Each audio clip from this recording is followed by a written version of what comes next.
Sushupti means it is a dreamless state, but there are dimensions of consciousness that you're aware of.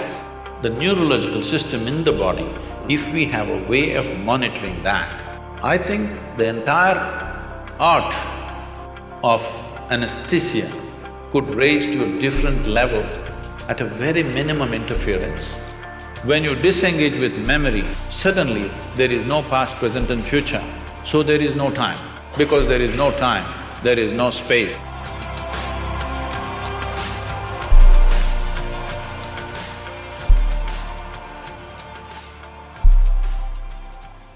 So I'll tell you why this started. 2 years ago, we were in a conversation with Sadhguru, and I asked him, we all know that anesthesia works, but we really don't know how it works, and can you shed some light on it? And he talked to me briefly, and then he said a statement which is, anesthesia, correct me if I'm wrong, Sadhguru, because sometimes I might be wrong, if I'm quoting you specifically, anesthesia cannot touch consciousness, it can only take away memory.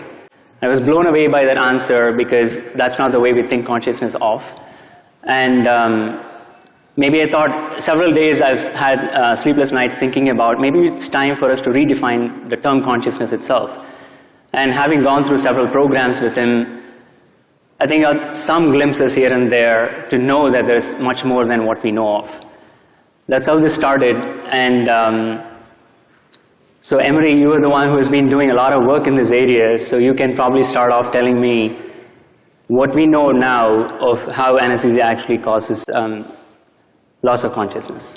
Okay, so I'll start. And so again, it's a pleasure to share the stage with Sadhguru and with Nico. So, you know, how does anesthesia work? Actually, how many people here had anesthesia?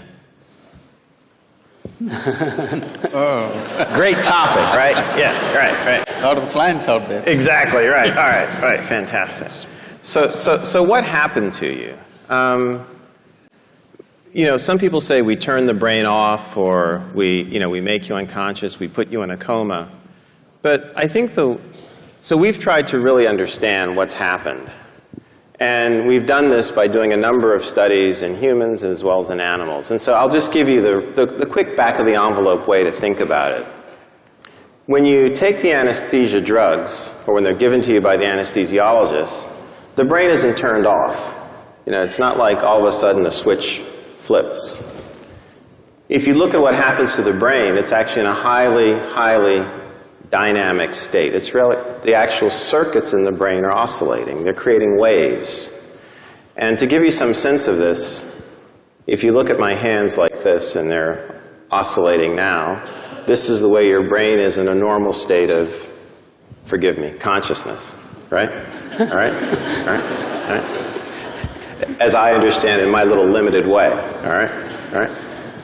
But then what happens is the drugs take over the circuits, and now the circuits oscillate like this. And as long as you keep the drugs there, they're doing that. Now, what does that mean? It means that if this brain area was communicating with that brain area so that you could be conscious, it can no longer do that.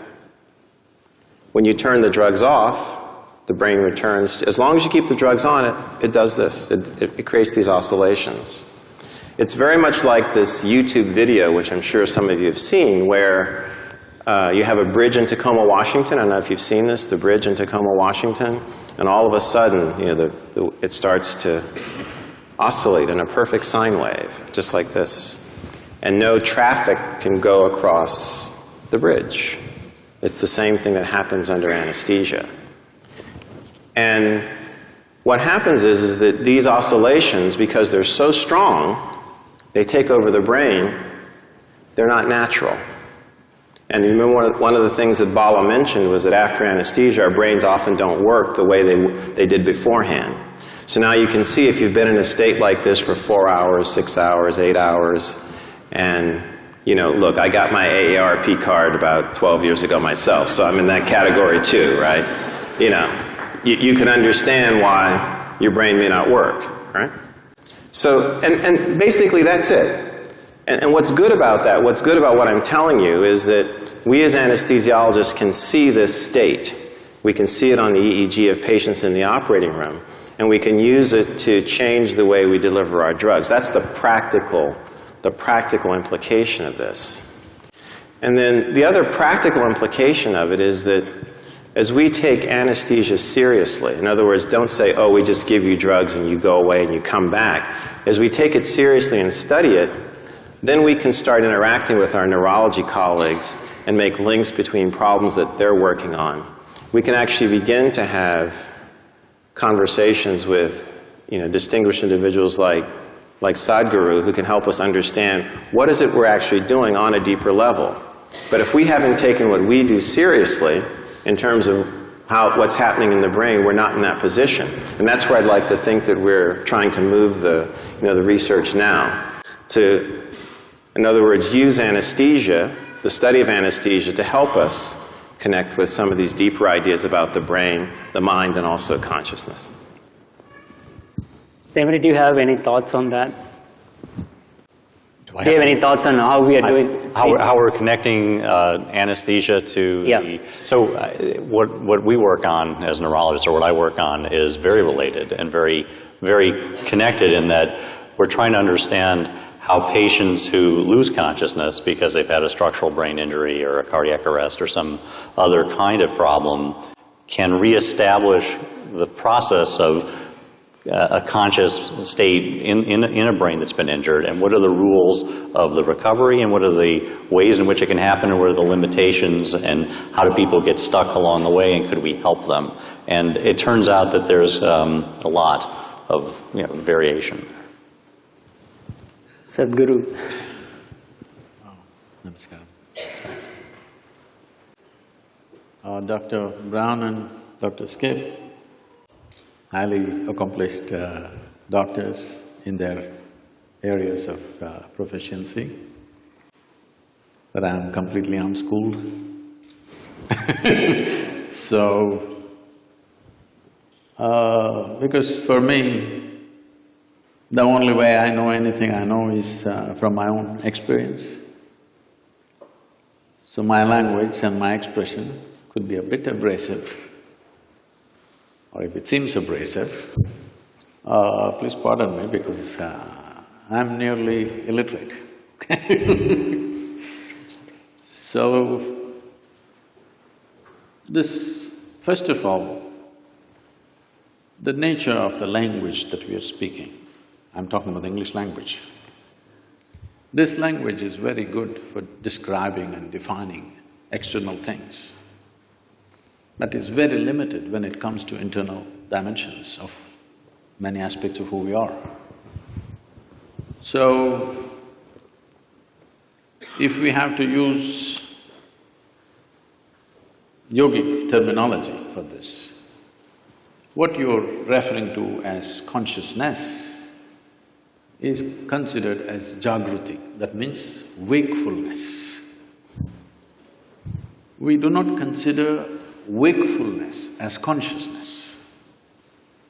Wakefulness is the state of the body, wakefulness is the state of the mind, wakefulness is the state of the bioenergies within us, but that's not consciousness.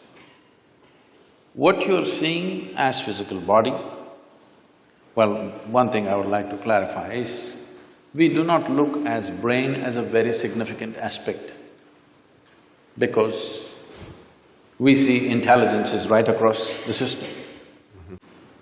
Generally, in most people's understanding, I believe, a combination of memory and intelligence is considered as mind. Am I right on this? If you take this as a definition, it is a fact that every cell in our body carries millions of fold much more memory than the entire brain can carry. Because these cells in the body remember even what happened 1,000,000 years ago. It remembers the skin tone of your forefathers from 1,000,000 years, nothing has changed. It never gets confused. So what you can carry in the brain as conscious memory, what every cell or every DNA is carrying is phenomenally more. And the chemical dimension of what is being conducted in every cell is far more complex than you could ever figure with your entire brain. So both in terms of intelligence and memory, the spread is much more. I think this entire focus on brain has come mainly because somewhere, probably pre-Renaissance time, we broke into this because that region, largely we're talking about Europe, where it was hugely dominated by very dogmatic belief systems. When people broke through that, nobody was supposed to think for themselves, everything was already said and done. When people broke through that and started thinking for themselves, thinking little freely looked like absolute liberation for those people. And I think that hangover still lasts in our education systems, in our medical sciences, in the very way we are approaching even fundamental sciences. That hangover, that thought is everything, is very profoundly influencing our social structure and our way of exploration. In the yogic sciences, we don't attach any significance to your thought. Whatever you're thinking, it's of no consequence to me. This is why whatever somebody is saying, we don't listen to them. We just feel them. We just feel them. What is their chemistry, what is their… how they are right now. I don't care what they are saying. This is how… maybe it's an evolutionary problem with me, because I've been in jungles by myself and I've seen most creatures judge you just like this. I think they showed a picture of me having a king cobra. I've been very closely involved with all kinds of creatures, particularly cobras and things. Their sense of our chemistry is so keen. You can just go in the wild and just pick up a cobra. As you saw, I'm not holding him by his head, he's not a pet cobra. He's a king cobra. If he bites you, he won't give you more than 20 to 40 minutes before you're done. But I'm just picking him up like this, he will do nothing because he's feeling my chemistry. If I show little agitation, he'll go for me. If I'm just, okay, he's fine with me.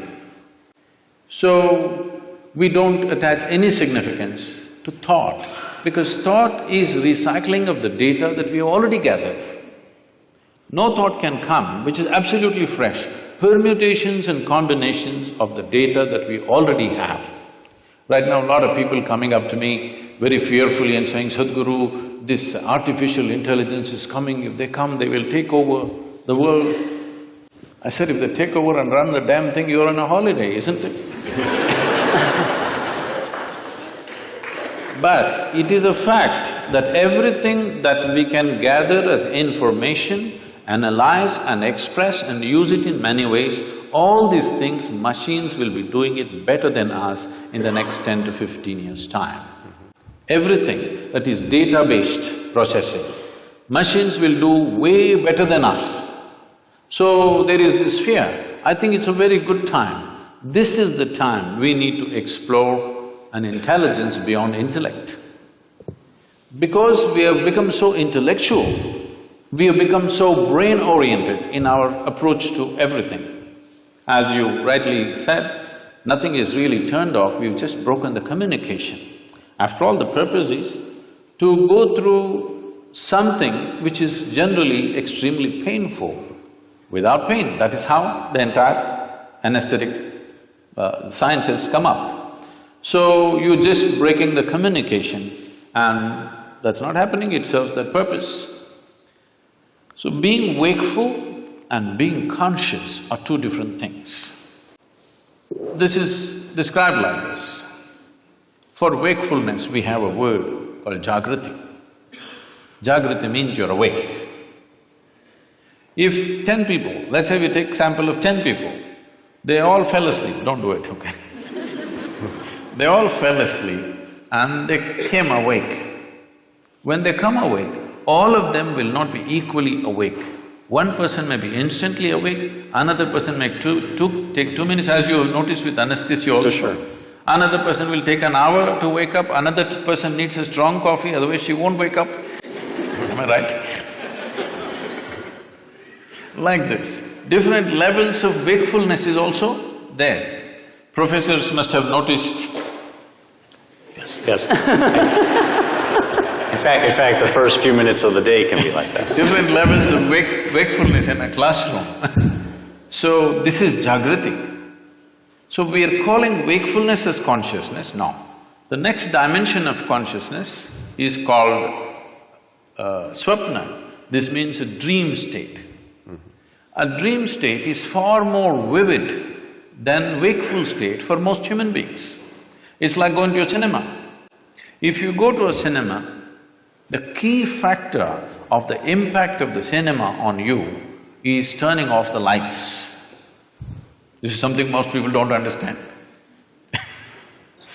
If you don't turn off the lights, cinema will be no good, it doesn't matter how well it's made. Turn on the lights and watch the cinema, you will see a great cinema becomes nothing. So turning off the lights is important. So turning off the lights in our experience is the eyelids, you down the shutters, the world is off. Now you start your own world. So dream state is like a cinema, it's far more impactful. People love their cinema stars more than the people that they've lived with for 25 years. But they have not even seen them, all they saw was play of light and sound. But that is far more impactful simply because lights are off. So, eyelid is that, if you roll it down, light should be off, world should be closed. But right now, the problem is this mental faculty has not been taken charge of, so it's running wild all the time with eyes closed. So this dream state is considered a more powerful state than jaagrithi. Jaagrithi or wakefulness is important for performing action in the world. But for human consciousness, in terms of profoundness of experience, dream is always more profound than walking on the street. Yes, most of you have experienced this. The next state is called as susupti. Susupti means it is a dreamless state. But there are dimensions of consciousness that you're aware of. It's a totally dreamless sleep state, but you're aware. There is no picturization, there is no video running in your mind, there are no pictures, there are no people, there are no words, but you're conscious in your sleep. This is a very powerful state. If you really want to manifest something in your life, this is something to be explored. And the next one is called as turya. This is consciousness, where there is no memory involved of any kind. Essentially in the yogic sciences, we are looking at consciousness as an intelligence beyond memory. If there is memory, memory is considered a boundary in the sense, this is one person, this is another person, simply because this embodies one kind of memory and that embodies another kind of memory. This has become one kind of person, this has become another kind of person. Essentially, it is in the memory. Memory does not mean just what I remember and you remember. Genetic memory is there, evolutionary memory is there, elemental memory is there, atomic memory is there, karmic memory is there. Inarticulate and articulate memories are there, but generally we are thinking memory means consciously what we can remember. But today, if we eat dog food, we'll not become dogs. Something within us remembers, no matter what you eat, this has to be only transformed into a human being. It doesn't matter what you eat. If you and a cow every day eat a mango, no merger will happen. Perfect memory is established, evolutionary memory is absolute. So, these different dimensions of memory are playing on a daily basis. People are thinking their thoughts are free. It's a joke because your memory is determining everything. So, largely in one single word we call this karma. Karma means the residual impact of all the memory that you have, how it is impacting every thought, every emotion, every action, the very way you sit and stand. See, if you see somebody walking far away, let's say half a mile away you see someone walking, if he's your friend, just the way they're moving their body, you say, oh, that's him. There are 7 billion plus people, but this particular man walks in a unique way, all right? Just two-leg walking, everybody walks, but still it is so unique. So this is what we are referring to as karma, that the residual impact of memory, varieties of memory. We recognize memory as 8 basic forms of memory, which are determining how you are right now. The very way you sit, stand, breathe, understand, perceive life is determined by this memory. But there is an intelligence beyond memory, which we call as Turiya or Chitta. This is consciousness. Now, every one of us is conscious. The question is only of degree. Even a rock is conscious, a dog is conscious, a pig is conscious. The question is only of degree, how conscious. Even among us, how conscious is different from person to person. So, this degree of consciousness determines everything.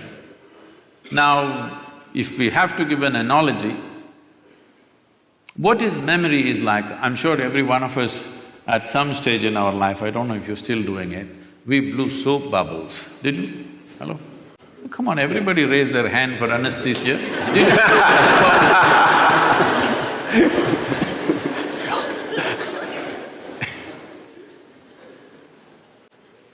So, when you blow a soap bubble, the soap part of it, which is very little, just a tiny drop, the large part of it is air that it captures. So how big a bubble? When you were children, who can blow the biggest bubble was a big deal. And it's a certain amount of technique. Yeah, how you do it. Somebody blew this big bubble, somebody got only this much. So how big a bubble? This bubble is like this. The kind of soap and how it gathers is your memory. It forms it gives it a form. But when the memory bursts, there is no such thing as your air and my air. There is no such thing as your consciousness and my consciousness. There is something called as your body and my body. There is something called as your memory and my memory. There is something called as your intellect and my intellect. But there is nothing called as your consciousness and my consciousness. How much of it did you capture? How big is your bubble will determine the scale of your life. The scale and possibilities of your life are determined by how big a bubble did you blow. Okay.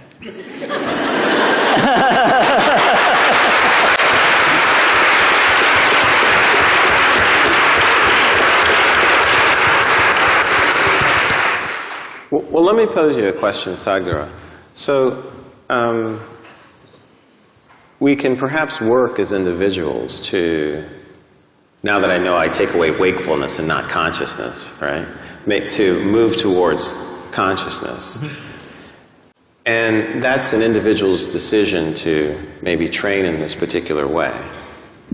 So, is there some way that we can harness these insights like you have, harness this understanding, and use it as anesthesiologists to take care of patients?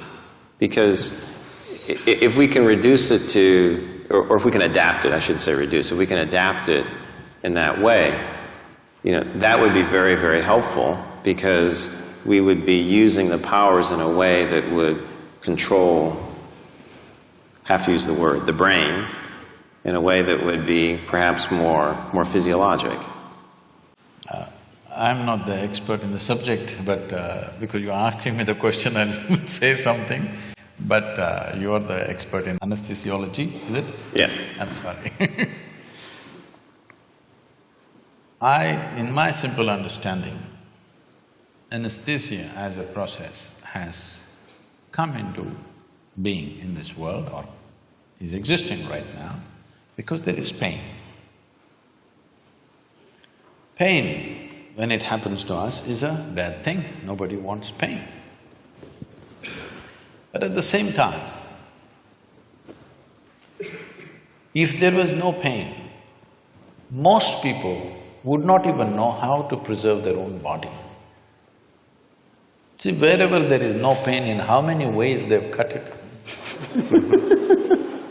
Suppose there was no pain in your nose, they would have cut it in various shapes. It's part of the fashion. If there's no pain at all, believe me, they would have pulled out intestines and swing it on the street and go. You have any doubt about that? None whatsoever. So, essentially because there is pain in the body, and pain is a protective mechanism. Because most human beings still don't have the necessary intelligence even to preserve themselves. If there was no pain, even if a bicycle comes, people step back, don't think this is out of civilization. Consequence of pain. Because no pain, even if a truck comes, they would just walk. Yes, they would.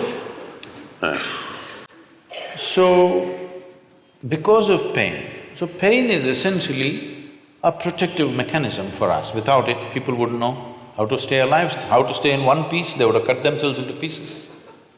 So, but sometimes, as what is called as surgery, is in some way cutting people up. Sure. So it has become a necessity to cut someone. How to cut them?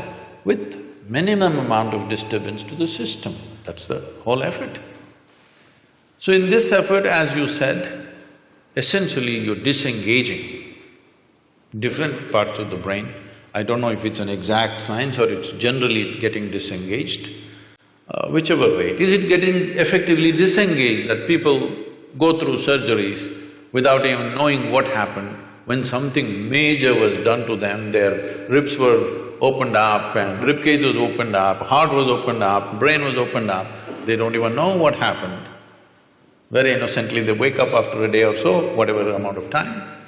So this is anesthesia. How could we use… See, one dimension, because when we were speaking in the room, when you said, essentially, if I'm wrong, please correct me, you're monitoring the physiological systems of heartbeat, blood pressure and temperature, brainwaves, whatever else, the physiological factors. If… I don't know if it's even a possibility, but if you find a way to monitor the neurological system, ignoring the physiological system completely. See, the concern may be the moment you put somebody on the table and start opening the body, the concern of a doctor or a surgeon may be that you don't want him dead on the table. So you're watching his heartbeat, you're watching his pulse and you're watching his all the other parameters. I understand and appreciate that concern, but instead of… okay, let's leave the physiological monitoring as it is, but if we have a way, I don't know if there is a way in the medical science, if we monitor the neurological system, not just the brain, the neurological system in the body, if we have a way of monitoring that, I think the entire art of anesthesia could raise to a different level at a very minimum interference. It could happen because why I'm saying this is, there is something called as marma in yoga and also in what is called as kalari in South India. It's a certain form of martial art. Marma is a way of killing the pain completely at certain moments when we want to, just by touching certain parts of the body, handling body in a certain way. So essentially what we're doing is, the neurological system, we're shutting it off. And there is no pain at all. We can go ahead and do what we have to do, and only when we release it, the pain will come back. So, using that as a basis, I'm saying, if medical science has a way of monitoring the neurological impulse as it's happening, and if there is some way to introduce anesthetics in whatever form that you use, I don't know all the cocktails that are used, but if it is done properly, probably, I'm just guessing, I'm not an expert on this, probably with 2% or 3% of your medicine, you could still have the same effect on the patient. Because how you use any medicine on the body and how you use it on the neurological system, I would say 1% of what you use on the muscle, if you use it on the nerve, it will produce equal effect. But it's interesting because I think what you're saying has contact also with the work that we do in the recovery phase, and there are people now looking very carefully at cardiac and brain interactions.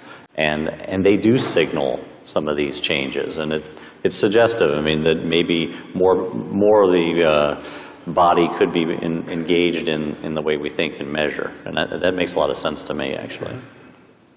Can I ask you another question? So I did a little reading about you, and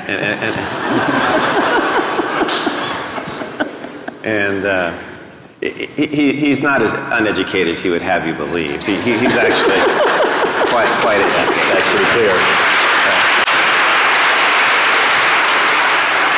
And I was curious because I think it was back in 1982 when you had like your first enlightenment experience, I think. And there's a story here. So you mentioned how it seemed like only 10 or 15 minutes had gone by. But what had happened is that you'd been out in this state for like maybe 4 hours or so when you came to and looked at your watch. The analogy is this is what people under anesthesia report all the time. In other words, they have this sense that no time has passed. You were not around that day.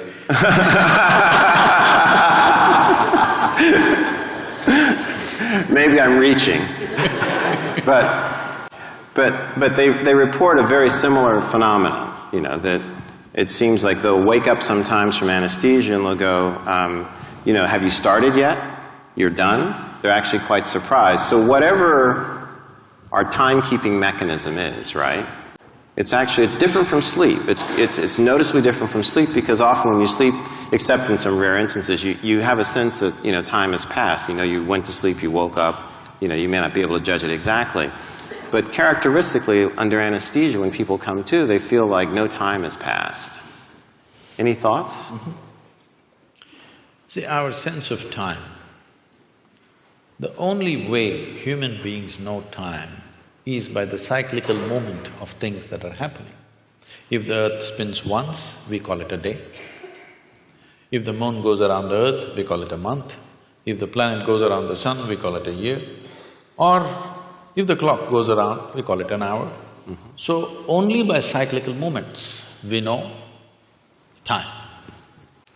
What cyclical movement means is, all physical dimensions of the existence, from atomic to cosmic, exists only because of cyclical movements. Anything physical in the universe is naturally cyclical. Mm-hmm. So the entire yogic process is just about this, how to transcend the cyclical movement of our existence. Because cyclical movement means we are going in circles. If I tell somebody, you're going in circles, what does it mean? It means you're not getting anywhere. So this is the fundamental ethos, that once you're attached to cyclical moments of life, you're not really getting anywhere, but it feels like you're going somewhere. Today, everybody knows this experience because most of them walk only on the treadmills.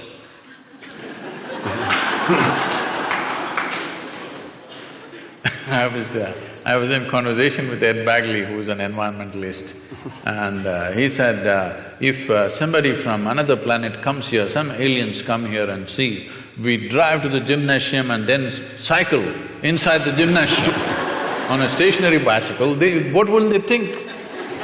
Right. So, cyclical movement signifies physical existence. Mm-hmm. Physical existence, as today fundamental physics is talking about it, forever the yogic sciences have been saying this, it is a minuscule of the larger space. Mm-hmm. It is just some 0.000 some percentage, negligible percentage, all of us together, and the planet and the universe and everything. The physical universe is just way below 1% of the cosmic space. That is true even with the individual atom. Even in the individual atom, the substance is way below 1%. So this minuscule is our engagement. How I see in my experience is, it's only the footprint. We are so engaged with the footprint I have been in the jungles of South India for long periods of time. At one time I was involved in tiger census. So for days on end we followed the tiger's footprints. We saw only the footprint, we have not seen a damn tiger. So till you see the tiger, by footprints, whatever imagination you have, tiger breaks it for you. When it growls at you, it's all gone. All the… you studied the footprint, you thought you understood and how he does things, his behavior, everything you understood by his footprints, how he moves, what he does.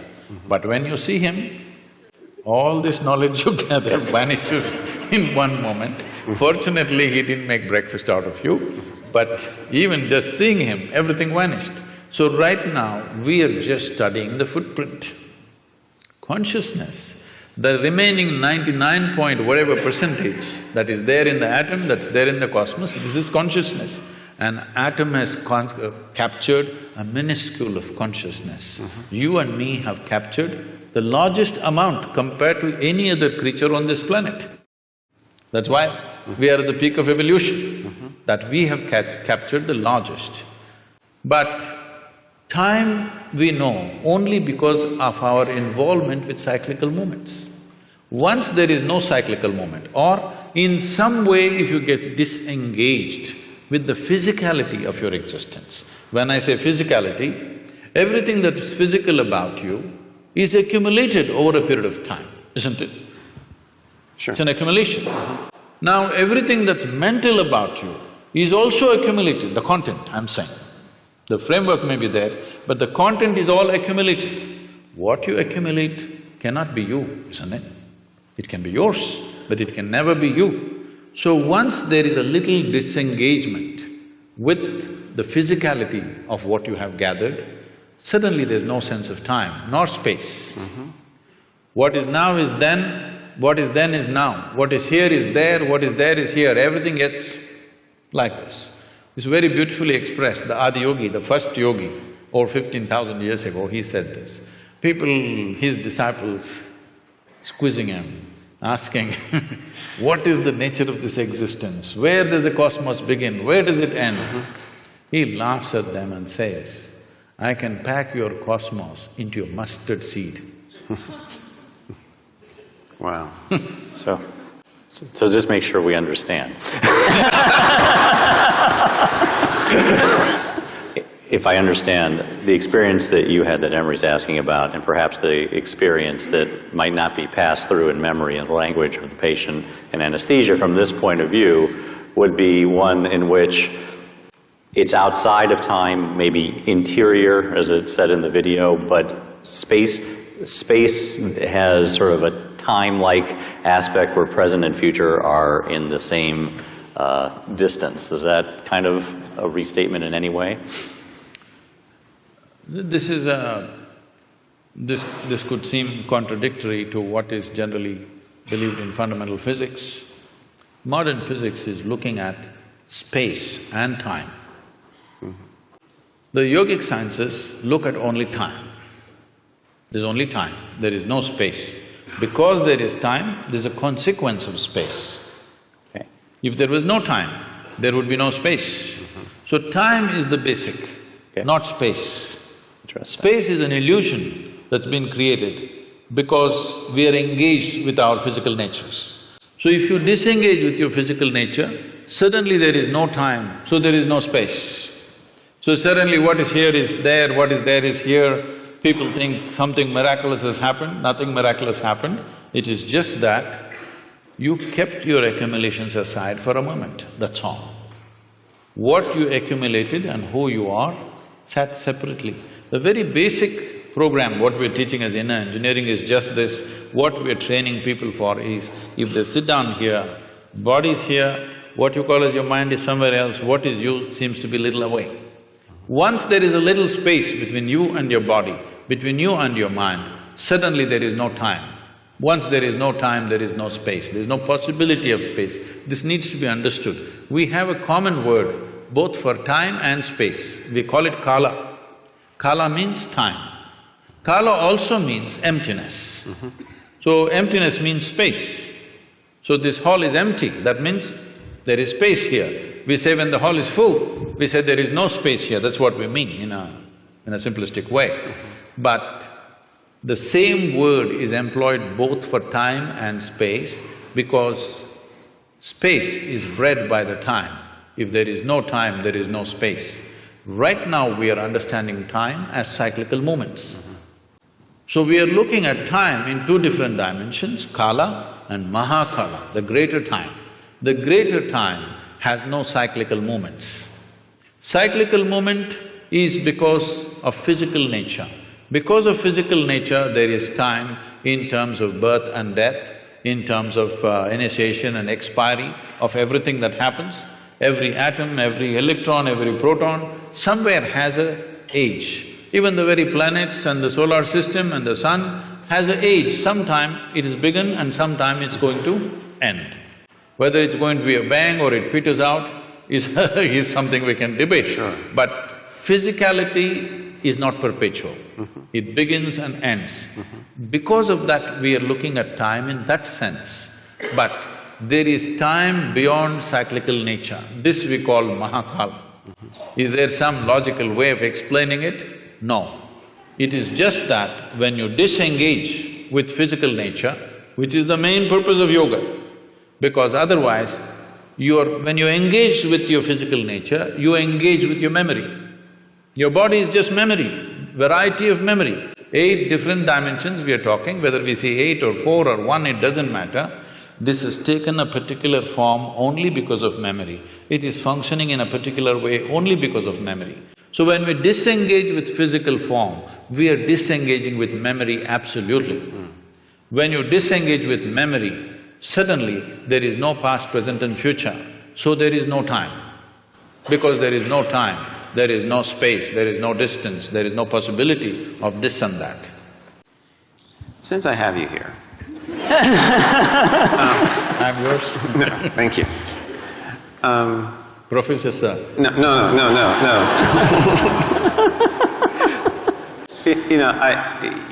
The world has a lot of problems, right?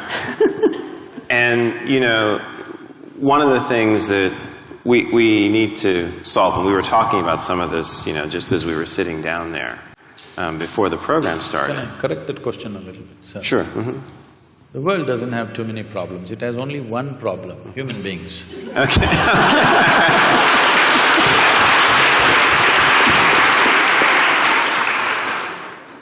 So if we could focus on that one issue. All right.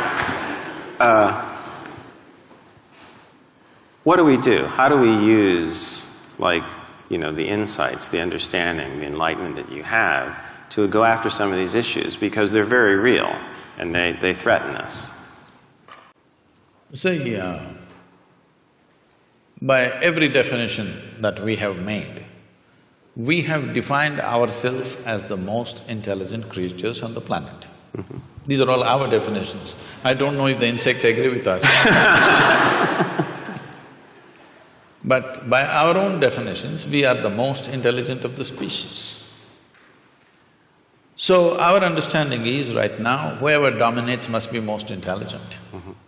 So for which we are paying a lot of price.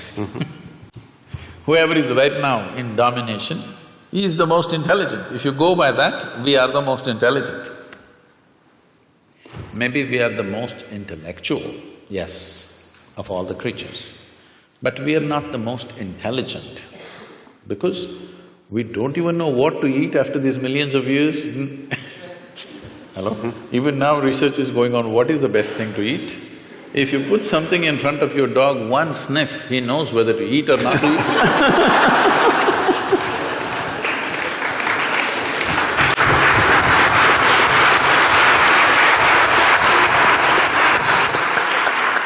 So this is mainly because this is a new happening. This cerebral activity is a new happening. We're a bit too excited. Just like, people are all engaged with their smartphones all the time. They're walking like this everywhere. They're not looking at the sunrise, even that they look in the phone screen, they look at the whole cosmos in their phone screen. Because the instrument is new. Next generation may not even look at it, probably. Right now it's new, everybody is engaged with it and they're calling it a smartphone. Generally, someone will refer to someone else as smart when they find that person is smarter than them, right? So, unfortunately for a whole lot of people, the phone is the smartest thing about them. So, this is a new gadget. This… you should know more about these things if you have the right names for this. The brain? No, in the brain, this cerebral development… The cerebral cortex and… Yes. yes. This is a new happening. So we're a little excited about this. This can boom, boom, boom, you know, there's all those figures of blue lights flying all over the place and we're excited about those things.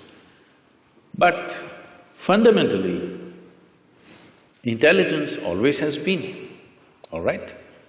It might have found expression in the form of thought, which gave us the capability of language and many other arts and music and things. It gave us various capabilities, there's no question about that. So only a very few, very small percentage of people used it that way. Rest of the people are using their intellect just to freak the hell out of themselves. You're only handling injuries or you're also handling people going off? I only do neurology. Okay. I'm not board certified in psychiatry, if that's the question. If they're neurotic, you don't deal with them? Not trained for that. Okay. They all come not professionally trained for that. A lot of them come to me. You're lucky. So, this is essentially like you have a new gadget, but you have not read the user's manual. You're doing something with it. Human suffering that you see, human beings are suffering on various levels. As a doctor, you're probably seeing physical suffering in terms of ailments and surgeries and whatever they go through, injuries and stuff. But I'm seeing a different level of suffering. People who have no ailment to complain about, but they suffer deeply. People without any ailment suffer far more than people with ailments. At least if you have an ailment, you have a good excuse. Most people don't have an excuse, simply sitting, standing, they suffer. Everybody has found a reason. Why? Well, somebody is suffering because they are poor, they're suffering their poverty. You make them rich, they'll suffer the taxes. They're not educated, they couldn't get into the school, they will suffer. Get them into the school, you've seen them suffering here. To the best school, they will get in and suffer. They're not married, they suffer, get them married.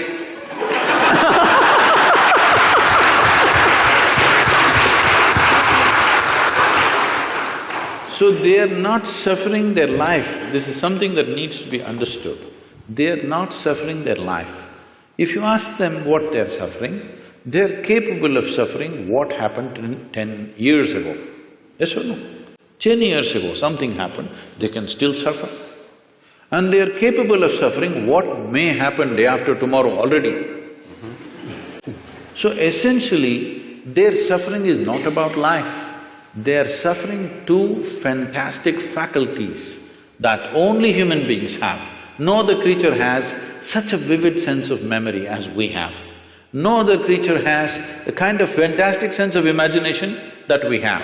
They're suffering their memory and their imagination, they're not suffering their life, isn't it? They're only suffering their memory and their imagination. If you take away a part of their brain, you definitely know which part it is. If you take out some part of their brain, whatever that part, they will all sit very peacefully, maybe even happy, I don't know. Because I find, I just met a lady a few months ago. I was in Mysore, my hometown. I just went to visit someone and I was just entering a building, a very small built old lady, maybe she's over 75. She came smiling at me so sweetly and just asked me, "How are you?" I said, "Ma'am, I'm well. How are you?" And then I went up, I never forget faces, but this is not a face that I know. Then I went up and after half an hour I came down, again she came to me with a very sweet smile and she said, "How are you?" I thought, okay, and then I said, "Okay, I'm doing well, how are you doing?" Then somebody came and said, poor lady, she's just lost her memory. But I said, it seems to have done wonders to her. She's just so exuberant and joyful. So, a whole lot of people, when they lose their faculties, they become better. This is the unfortunate nature of our existence, that our capabilities have become our problems. If our incapability is our problem, that is understandable. But when our capabilities become our problem, we are heading for a disaster. Yes or no? This is a tremendous capability. This cerebral development is a tremendous capability, but now that is what we are suffering. Our fantastic sense of memory and imagination, we are suffering this. And no wonder so many people are losing their memory, because many times in their lives, consciously, unconsciously, they're wishing they could forget something, and they will forget one day. When they forget, suddenly it becomes an ailment, but they were always wishing for it. Every day, a whole lot of human beings are continuously wishing and praying, I wish I can forget this. But when they forget it, then they become a case. So, this dimension of what we are looking at is not about forgetting, it is not about reducing your thing. See, every day people are taking their own anesthesia. They call it whiskey, they call it wine, they call it their own thing. They kind of, just dull your memory, dull your imagination, simply sit there. It feels peaceful. Next day morning again, everything is back anyway, unless you have a hangover. But people have found their own ways of anesthesia. For sure. And people are using many things, of course, more advanced developments have happened in that level of anesthesia also in recent times. Right. So, essentially, whether you pray, I want to forget all these things and live happily, or you drank a glass of wine, or you doped yourself, or you're on LSD, or you put them on anesthesia, essentially they're all moving in the same direction. You're doing it for a specific purpose for a limited period of time, but they're trying to do it to their life. And one day, when they lose their memory, in a way, unfortunately, they've succeeded their intent. This is the misfortune. Because people are driving themselves towards that. People are trying to think, today in the world, people think there is something called as sanity and insanity. There's no real line there. It's a line that you manage by yourself, with your own discipline and your own perception. Is there really a line called sanity and insanity? Tell me. Is there? See now, it's like this. What you think is normal, somebody else thinks is crazy. Is it not happening all the time? Older generation thinks younger generation is crazy. Younger generation thinks old people had for sure lost their marbles. Everybody is making these judgments. One culture thinks another culture is crazy. So, it is just a line that we artificially create and manage, because we know if we cross that, we will not be able to control ourselves. Even when people get angry, the term that they use is yours always, I'm getting mad, so they know it. So, they know that they've crossed their line. The line is not same for everybody. What is my line and what is somebody else's line is different places people have drawn their lines. Somebody thinks it's all right, once in a way, at least 3 times a day I shout at somebody, it's okay. If I ever shout at somebody, then I will withdraw probably for many years, because such a thing cannot happen. If it happens, I've lost it. So what is your line, where is your line, is something that you have drawn. There is no existential line that this is sanity, this is insanity. There is no such thing. The question is just this: if you're in control of your mental faculties, this is called sanity. If you're not in control of your mental faculties, this is called insanity. Suppose, right now, we can make an experiment with all of them. Can we? Sure. I'll give you 10 seconds. Next 10 seconds, nobody… a simple thing, what you have to do is, you can think of anything in the universe you want. Only thing is, don't think of monkeys for the next 10 seconds. Okay? 10 seconds, no monkeys. You will count millions of only monkeys.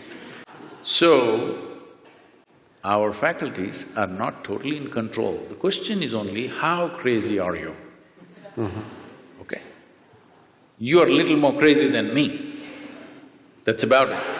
But there's no such thing as somebody is absolutely sane and somebody is absolutely insane. What means a lot to me looks like insanity to somebody else. Is it not happening every day? What means a world to you, somebody else thinks this is insanity. What means a world to them, you may think it's insanity. All kinds of things are being done in the world and it looks perfectly normal for that person, it's only others who are making this judgment that he is insane. Only thing is, if what is out of control goes to a point where it causes active harm to himself or to people around him, then we are diagnosing him as totally insane. But there has to be some sort of agreement, and I'll just call it that, so that we can have a functional social structure, right? So, you're saying sanity is a social thing? I'm asking, I'm afraid to assert here. It is so. See, even in terms of sanity and insanity, what is crime and what is not, is a social thing, isn't it? Right. It's a very social thing. So when we're talking about social things keep on evolving from generation to generation, it keeps changing.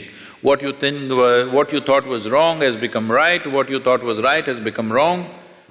In one generation it happens, isn't it? So social realities we don't have to debate because it's a flux that all of us create. It's generally called culture. Culture is not something that dropped upon us. What mess we create today is tomorrow's culture. What the previous generations did, they did not do everything consciously, they did some mess. That's our culture right now. Okay, so if I understand the answer, it's a very hopeful answer. Because no matter how bad things look, they present to us a problem we can solve. Is that in the next generation? Is that sort of the point? You have teenage children or something?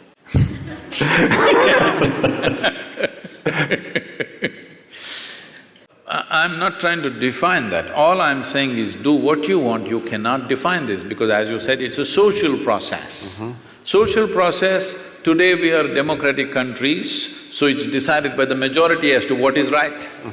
What majority decides may not always be a perfect solution, but we have agreed that if the majority says this, we do that, right or wrong. Works or doesn't work, we do just that when the majority says that, at least with certain aspects of life. With certain other aspects, we have retained the authority in some kind of experts. Let's say in anesthesiology, if you say something, maybe that's the right thing.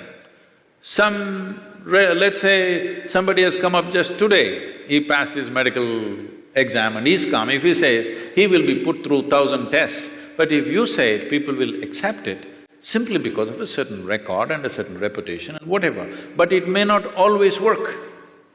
Reputation and records may not always work, but we are looking at largely what works. So these are all social processes. Without going into that, when we talk about anesthesia, when we talk about disengagement, or when we talk about meditativeness, this word meditation in English language has to be cleared because we've been going through that. See, the English word meditation does not say anything specific. I know it's become a popular word, but it doesn't describe anything specific. If someone sits with their eyes closed, in English language we say they're meditating. See, with eyes closed, there are many things to do. You can do japa, tapa, dharana, dhyana, samadhi, shunya, samyama. There are many things. Or you might have just mastered the art of sleeping in vertical postures. No, It happens in the universities, in spiritual programs, in… people learn to sleep with their spine erect. So, meditation doesn't say anything specific. Somebody is focusing on something and they think they're meditating, somebody is uttering a mantra and they think they're meditating, somebody is thinking about something and they're saying they're meditating about something. Essentially, if we translate meditation as dhyana, which is what generally, at least in India, what people believe, when we say the word meditation, people expect that you are speaking about what is called as dhyan or dhyana or dhyanam, depending upon how far south you are. If you're up in the north, it is dhyan. If you come down, it becomes dhyana. If you come to Tamil Nadu, everything becomes dhyanam. So the same word went to China and became Chan, and somewhere else it became Zen. The same word. We're expecting when you say meditation, you're talking about dhyana. If that is so, what dhyana means is, if you sit here, there is a clear space between what is you and what is not you. In the sense, what is you and what you accumulated. Body you accumulated, content of the mind you accumulated. If there is a little separation between these two, if you can maintain that awareness, now we say you're in dhyana. So this is meditativeness. This is not something that you can ever do. If you create the right conditions, this will happen as a consequence. It is like flowers in a plant. If you go sit in your garden and do flower meditation, flowers are not going to come. If you want flowers, you need to handle the soil, manure, water, sunlight. If you do these right things, flowers will happen.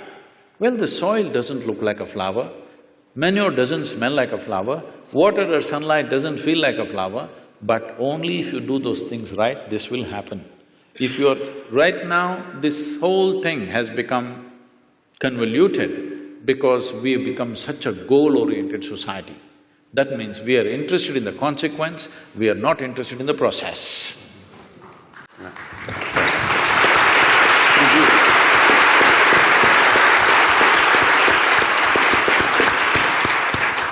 So we have… we'll move on to the question answers for the audience and also the researchers here. We began this conversation with a discussion of levels of consciousness of… maybe I'm taking us down to a lower level that befits my character. But I'm wondering, one of the things Dr. Schiff you asked is, as people are recovering from certain kinds of processes, maybe they're entering different states of consciousness that science has not yet, learned about. I'm wondering if that theory is necessary because we know about the plasticity of the brain. I think Baki Rita, is that the gentleman who talks about plasticity of the brain and extraordinary things that the brain can do to recover functions in different parts as it's damaged. That's one, and maybe that's a more technical question. I have a larger question for Sadhguru. You spoke very eloquently about memory, intellection, asking us to put those aside.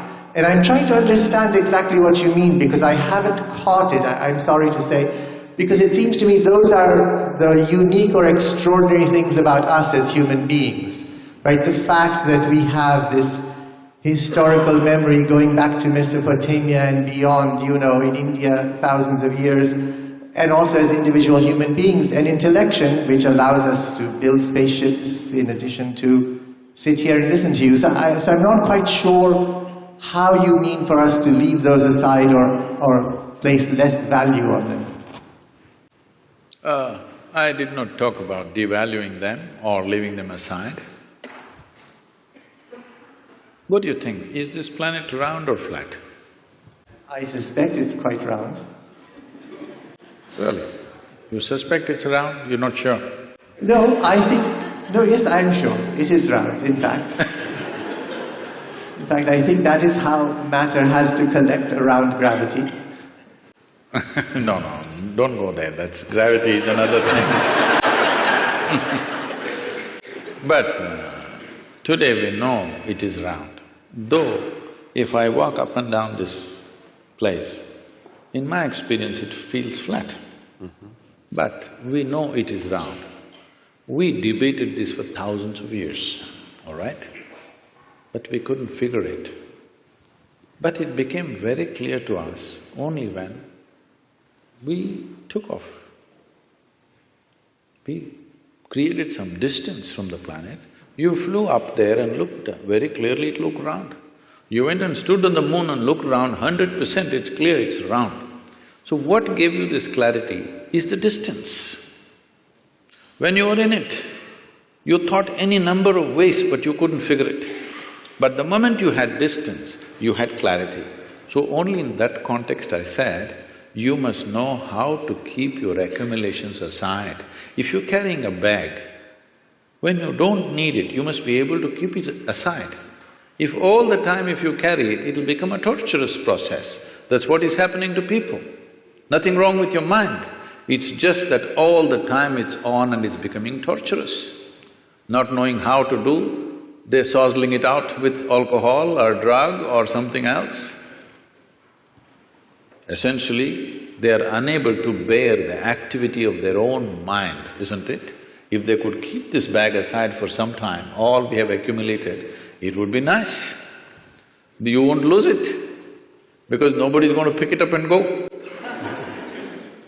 It's there for you, but once there is a little distance, you have an absolute understanding of the nature of what it is, only then you can handle it the way you want. Right now, you're handling both your body and mind accidentally, accidentally. When you do things accidentally, anxiety is normal, and that's what is happening. Because everything is accidental. Because there's no clarity about anything. Because the nature of intellect is such. If I ask you, would you like your intellect to be sharp or blunt? You must choose right now, I'm going to bless you. Sharp or blunt? Sharp. Sharp. So you understand, intellect is a cutting instrument. It's like a knife. The sharper, the better. If somebody is very sharp, you will say, oh, he's a razor sharp. Intellect, very sharp. So cutting instrument. Cutting instrument can be used for dissection. With dissection, we know many things. Did you do science in your high school? You cut open that frog and saw how the heart was pulsing. The frog didn't think much about it, that's another matter. But you came to know so many things in this world. Slicing a human body, slicing a flower, slicing an atom, we discovered so many things. But is this a complete way of knowing? Can I know you by dissecting you fully? Is it possible? Maybe I will know you better by including you, by engaging you, rather than dissecting you. By dissecting you, I may know your heart, liver, kidney and spleen, but I will not know anything about you. Only by inclusion I know. So, you are using a cutting instrument, or let's say you take your knife and try to sew your clothes, you will have tatters. So this is what is happening with approaching everything intellectually. Everything is going into tatters. We are trying to sew with a knife, it's not going to work. There are other dimensions of intelligence. We, in the yogic way of looking at things, we look at human intelligence as 16 parts. Out of the 16 parts, to make it simpler, we can make it into 4 categories. It's called buddhi, ahankara, manas and chitta. Buddhi means the intellect, it's the front end. This is essentially a survival kit. Without your discriminatory intellect, you wouldn't be able to survive on this planet. You have to discriminate. Now here a deer came and here an elephant came, you should know which way to go, otherwise you wouldn't survive. Discrimination is constantly on, which is keeping you alive right now. Otherwise you wouldn't know whether to walk into the… whether to walk on the sidewalk or in the middle of the road, you wouldn't know. So there is a discriminatory process which is keeping you alive. It's a survival instrument. Without it, you cannot function. How does this survival instrument function? What is its nature? We will not go too much into that because they're timekeepers. But it is something that everybody knows. The next dimension is called ahankara. Ahankara means identity. What kind of identity you fix That is how your intellect will work. Right now you sit here and say, I'm an American. This thinks and acts like an American all the time. Or I say, I'm an Indian. It thinks and acts like an Indian. In India, there's a classic thing happening in our own generation. It was all one nation. Somebody drew a line and said, this is India, this is Pakistan. Suddenly, some line that somebody drew and nobody knows where exactly the damn line is, still the dispute is going on. All right? But suddenly, if you're on this side, you have one kind of emotion and thought, if you're on that side, you have a completely different emotion and thought. Just a piece of cloth, I mean a flag, if you look at it, tears will come to you. People are willing to live for it and die for it, all right? So that is how it is, identity. The moment you identify with something, your intellect serves that identity, always. If you say, I'm a man, it always functions as a man. If you say, I'm a woman, it functions that way. If I say I'm this or that or whatever, race, religion, nationality, anything, the moment you identify with something, your intellect is striving only to protect that identity and support that. That's how your intellect is functioning. In modern societies, we've done nothing about this. People are getting identified with football clubs. They're nations by themselves. Yes? Oh, yeah. Football club is a nation by itself. People are willing to fight for it and die for it. Because we have not cultured an identity.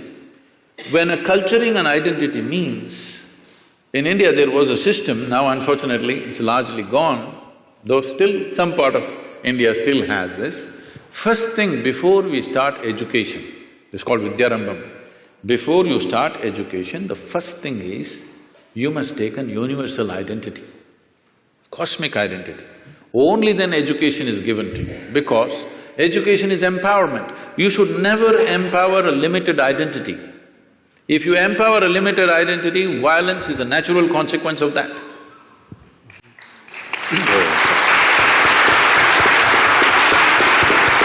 So, just tell me, what is it that we are fighting for on this planet?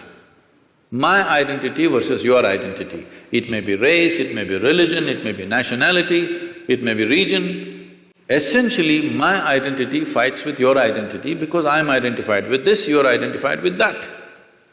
So, before you empower a human being with education and knowledge, first thing is you must fix a cosmic identity for that person. This used to be called as Aham Brahmasmi.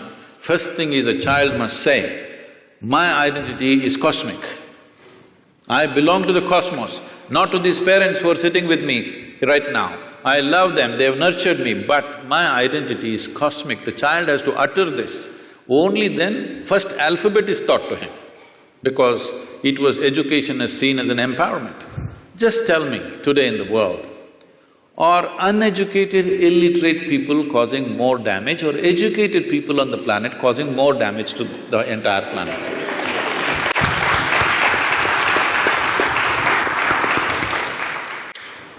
So, it is just unfortunately, empowerment is happening without fixing the identity. With my limited identity, if I study all kinds of nuclear science, what am I going to do? I'm going to bomb you, that's all I'm going to do to you. What else will I do to you? That's all I will do to you because this is my identity. You stand against me, suddenly I have to do something about that.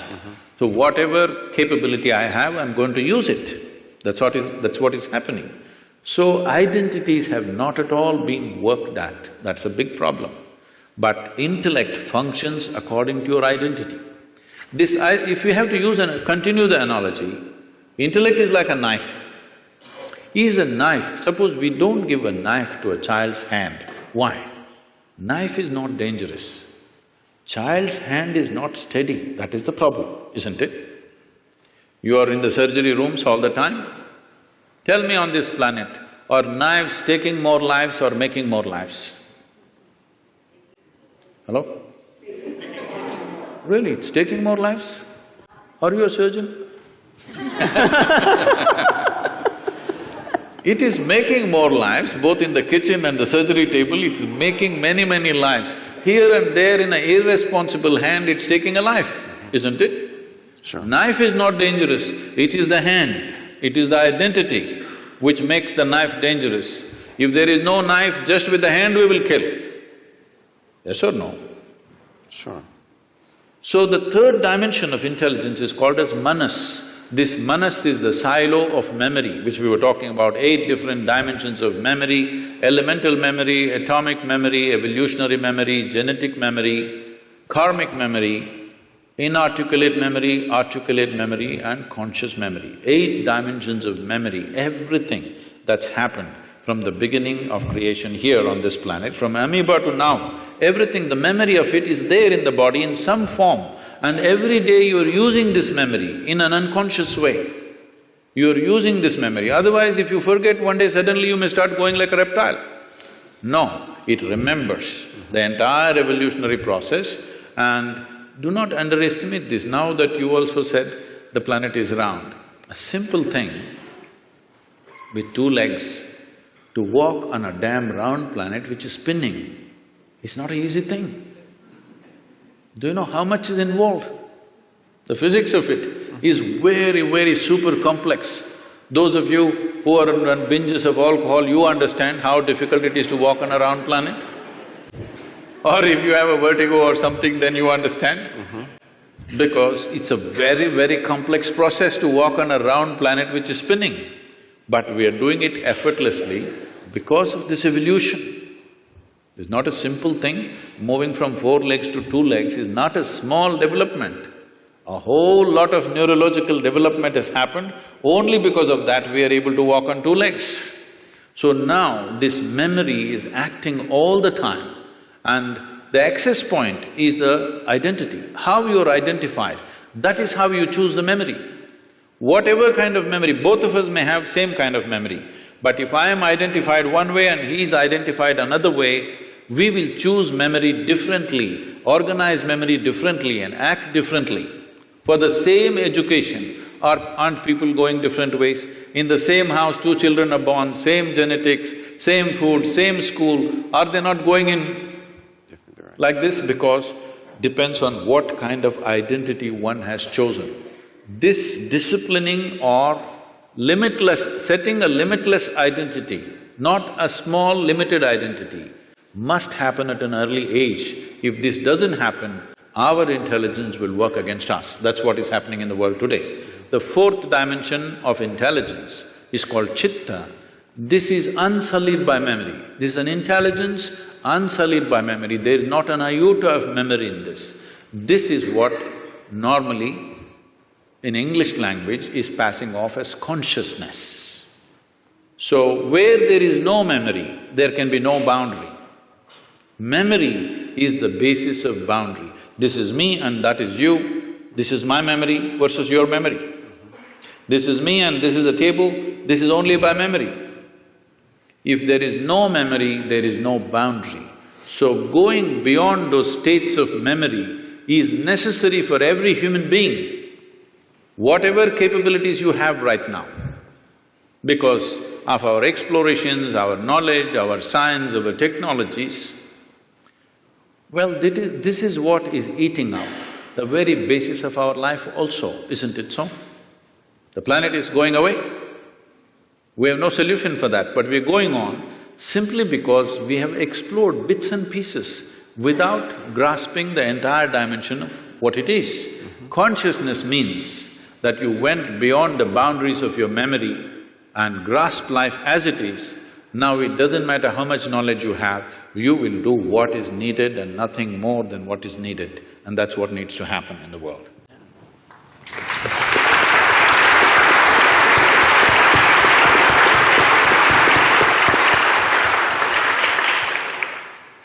So I want to hear about your thoughts on near-life-death experience. A lot of people have, in surgery, said that, middle of the surgery they could come out and see what's happening, see the conversation, what the doctor is doing. So just a thought, when do people really die at the time, or they reach some moksha or heaven, come back? Near death? You mean near death? Yes, you near said death. Near life, so I was wondering what…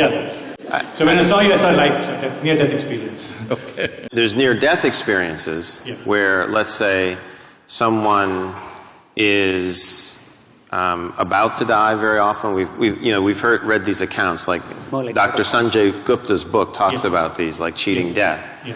in which case they then have these experiences where they may see lights or what have you. So I just want to distinguish that, Yes. because they're two different Yeah, cases. that's what I want to know. Okay, all right. Anyway, when we say death, the definition of death on one level is you lost your body. That's what death is. So, I mean, let's not go into other areas, they'll get you into very fuzzy places. About near-death experience, it's… what is being referred to as meditation? We have a certain type of meditation called shunya. That means shunya literally translates as emptiness. That's not the right translation, but there's no appropriate word in English. So it's emptiness or nothingness. So if you settle down into shunya meditation, it's not near death, it's actually death, but conscious death. Suppose you're riding a bicycle, you are a new rider with little balance, so you will go like this.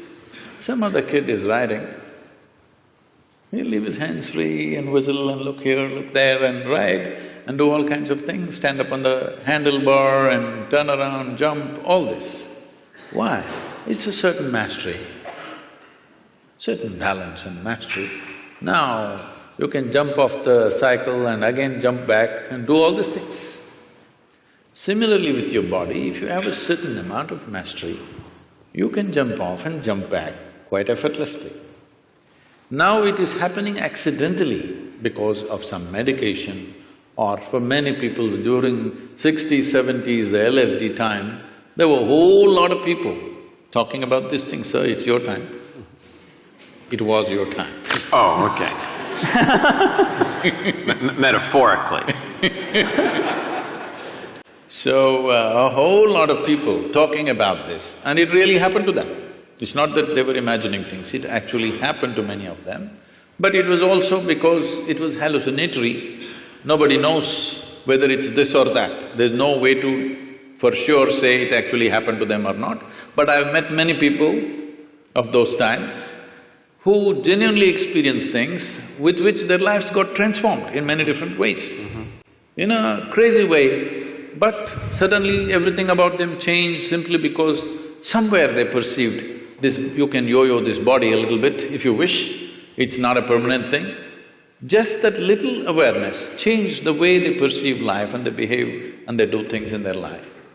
So this near-death, I'm not really looked at any of the thing, but some people have told me, some popular books, they were saying they see angels and there's a tunnel going. See, one thing is, you must understand, when somebody is going on the surgery table, the doctors may be confident, the patient always fears that he may die. Hello? Doctors may be confident, they know the case, they know what they're doing. 99% of the time, they're confident what they're doing. But the patient, once he closes his eyes and hands over his life to somebody, he always fears what will happen. So every small thing he thinks is death. It happens to people. If you put a gun to somebody's head and just shoot and miss them or it's a blank, they almost died. Near-death experience, they'll blank out for some time and then they come back. They really think they went away and they came back. And they saw the scene also from the top, because that's because of the Hollywood. So, human mind is capable of creating many dimensions of experiences. It need not be construed as death, it's life. First of all, anyway, I'm coming out with a book on death, an inside story. I'm doing this for 6.5 years, it's not complete yet. Okay. Hope in the next year or so I will come out with this. Why I'm saying this is, in reality, there is no such thing as death. It's life, life and life alone, moving from one dimension to another dimension to another. So if I lose one dimension, it looks like that is dead. Right now, it is a medical fact that they say approximately every fortnight, you're losing 7 kilograms of your existing body and something new has come in 1 fortnight. Whatever your weight, you must just calculate in how many fortnights you're completely lost. Everything that you have in your body is being lost continuously and something else is coming in. But you don't experience as that every meal and every day you empty your bowels, you must experience it as near death. But that doesn't happen to you. But this happens to you because there is some disengagement in your experience, first particularly because of anesthetic impact. The disengagement with various faculties that you're normally used to suddenly makes you feel you're dead. Nobody died. It's a completely wrong perception. Yes, every moment of your life, if you are willing, if you are not entangled with situations and your own thoughts and emotions, there are many things you can perceive right here. Right here, sitting here, you can look at your life from there, okay? This is not near death, this is life. But because, as I said, loss of faculties works out well for a lot of people, unfortunately. It's not a good thing. This happened. A man met a close friend of his that he knew very well when they were in the university together, after 25 years break.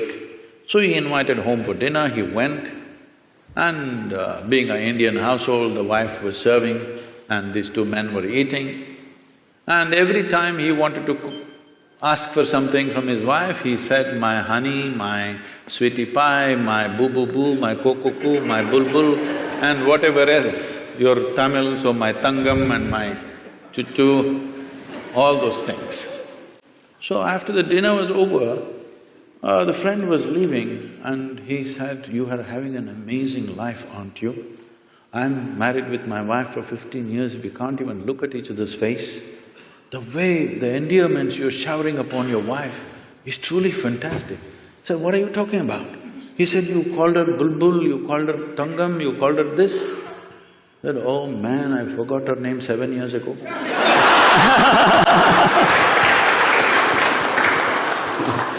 Loss of faculties, unfortunately, work very well for a lot of people because they're suffering their faculties. The greatest faculties that have come to us after millions of years of evolution, unfortunately we suffer because we have not read the user's manual.